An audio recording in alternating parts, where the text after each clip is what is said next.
حدیث پاک میں ہے کہ جب میت کو قبر میں دفن کر دیا جاتا ہے تو اس کے پاس سیاہ رنگت اور ہیبت ناک شکل والے دو فرشتے آتے ہیں۔ ان کی آنکھیں نیلی ہوتی ہیں، ان کے ہاتھوں میں اس قدر بھاری گرز ہوتے ہیں کہ جنوں انسان مل کر بھی نہ ان کو اٹھا سکیں۔ ان کی آواز بادل کی گرج کی طرح ہوتی ہے اور نگاہ بجلی کی چمک کی طرح ہوتی ہے۔ اپنے دانتوں سے زمین کو کھودتے اور پھاڑتے ہوئے میت کے پاس آتے ہیں، اس کو بٹھاتے ہیں۔ یہ وہ وقت ہوتا ہے جب کہ لوگ اس کو دفن کر کے واپس جاتے ہیں اور ان کے قدموں کی آواز سنتا ہے۔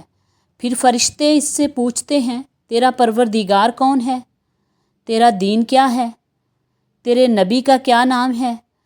اگر وہ حالت ایمان پر فوت ہوا ہو تو جواب دیتا ہے، میرا پروردگار اللہ ہے، میرا دین اسلام ہے، میرے نبی محبوب رب کریم صلی اللہ علیہ وآلہ وسلم ہیں۔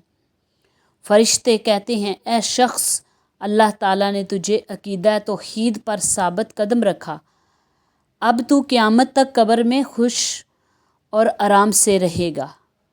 حضرت ابو ہریرہ رضی اللہ تعالیٰ عنہ سے روایت ہے کہ نبی کریم صلی اللہ علیہ وسلم نے فرمایا کہ مرنے کے بعد میت پر جو تکلیف ہوتی ہے، اس کی وجہ سے ہر ایک میت شور اور فریاد کرتی ہے۔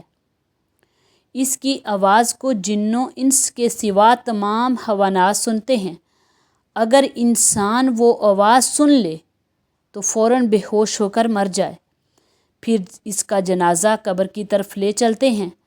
اگر وہ نیک ہوتا ہے تو کہتا ہے، اے جنازہ اٹھانے والو، مجھے جلد میرے مکان پر پہنچاؤ، کاش تم کو معلوم ہوتا کہ میں کیسے عیش و آرام کی طرف جا رہا ہوں، تم بہت جلد مجھے وہاں پہنچا دیتے۔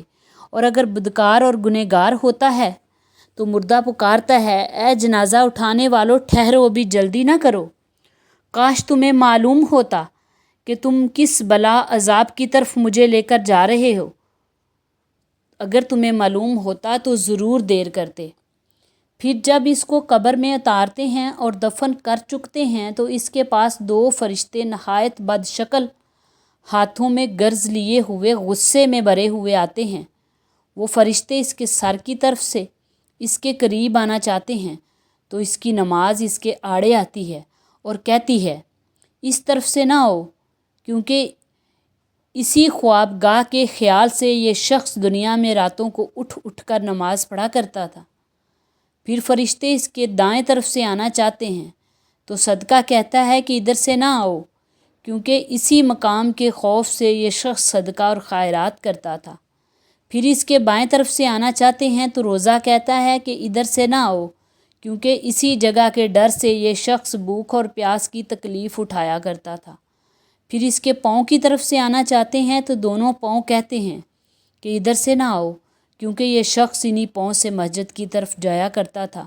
پھر فرشتے فاصلے سے کھڑے ہو کر ادب سے اس کو بیدار کرتے ہیں اور اس کے ایمان اور عقیدے کے بارے میں پوچھتے ہیں، تیرا پروردگار کون ہے؟ تیرا نبی کون ہے؟ تیرا دین کیا ہے؟ تیرے پیشوا رہنما کیا ہیں؟ کون ہیں؟ تیرا قبلہ کون سا ہے؟ وہ جواب دیتا ہے، میرا پروردگار اللہ ہے اور میرے نبی حضرت محمد صلی اللہ علیہ وسلم ہیں، میری پیشوا کتاب اللہ یعنی قرآن پاک اور میرا قبلہ کعبہ شریف ہے۔ یہ جواب سن کر فرشتے کہتے ہیں، اے شخص، تو دنیا میں سچا مومن تھا اور تیرا خاتمہ بھی ایمان پر ہوا۔ پھر جہاں تک اس کی نگاہ پہنچتی ہے وہاں تک اس کی قبر فراخ کر دی جاتی ہے اور اللہ تعالیٰ کے انعامات اور رحمتیں اس پر نازل ہوتی ہیں۔ اس کی قبر میں پھولوں کا فرش بچھا دیا جاتا ہے اور ریشم کے پردے لگا دیے جاتے ہیں۔ اگر اس کو کچھ قرآن پاک یاد ہوتا ہے، اس کو نور قرآن کی روشنی کافی ہوتی ہے، ورنہ اللہ تعالیٰ اپنی رحمت سے اس کی قبر کو آفتاب کی طرح روشن کر دیتا ہے۔ اس کی روح کو علیین میں جگہ ملتی ہے۔ یہ آواز اس کو پہنچتی ہے، اے اطمینان والی روح، اپنے پروردگار کی طرف رجوع ہو کہ تو اس سے رضامند ہے اور وہ تجھ سے راضی ہے۔ پھر غیب سے آواز آتی ہے، اس بندہ مومن کے لیے بہشت کی کھڑکیاں کھول دو۔ پھر اس کی قبر میں بہشت کی ہوائیں اور خوشبوئیں پہنچتی ہیں۔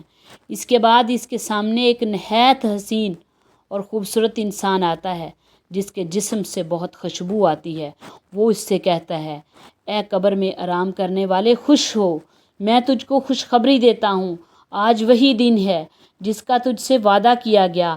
میت سوال کرتی ہے، اے شخص تو کون ہے؟ وہ جواب دیتا ہے، میں تیرے نیک اعمال ہوں۔